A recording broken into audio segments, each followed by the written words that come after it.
ആലപ്പുഴ ഏഴുപുന്ന ശ്രീനാരായണപുരം മഹാവിഷ്ണു ക്ഷേത്രത്തിലെ തിരുവാഭരണങ്ങൾ മോഷണം പോയ കേസിൽ കീഴ്ശാന്തി അറസ്റ്റിലായി. കൊല്ലം സ്വദേശി രാമചന്ദ്രൻ പോറ്റിയാണ് എറണാകുളത്ത് നിന്ന് പിടിയിലായത്.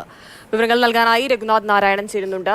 രഘു, ക്ഷേത്രത്തിലെ കീഴ്ശാന്തി എന്നൊക്കെ പറയുമ്പോൾ ക്ഷേത്രത്തെ അത്രത്തോളം പരിപാലിച്ച് അവിടുത്തെ വസ്തുക്കളൊക്കെ സുരക്ഷിതമായി കൊണ്ടു നടക്കേണ്ട ഒരാളാണ്. അയാളാണ് ഈ മോഷണം നടത്തിയിരിക്കുന്നത്. എവിടെ നിന്നാണ് പ്രതി പിടിയിലായത്? എന്തൊക്കെ വിവരങ്ങളാണ് ലഭ്യമായത്?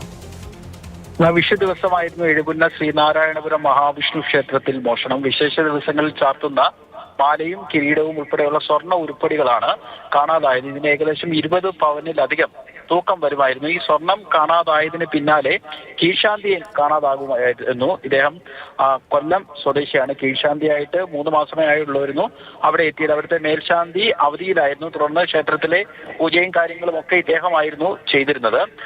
ഇദ്ദേഹം സ്വർണവുമായി കടന്നു കളയുകയായിരുന്നു. ഇദ്ദേഹത്തിന്റെ മൊബൈൽ ഫോൺ പരിശോധിച്ചപ്പോൾ അവസാന ടവർ ലൊക്കേഷനും എറണാകുളം തന്നെയായിരുന്നു. അങ്ങനെ അരൂർ പോലീസ് എറണാകുളം കേന്ദ്രീകരിച്ച് നടത്തിയ അന്വേഷണത്തിലാണ് രാമേന്ദ്രൻ പോറ്റിയെ അറസ്റ്റ് ചെയ്തത്. ഇയാള് സ്വർണം അവിടെ എറണാകുളം നഗരത്തിലുള്ള ഒരു ബാങ്കിൽ പണയം വെച്ചിട്ടുണ്ടെന്നും കണ്ടെത്തിയിട്ടുണ്ട്.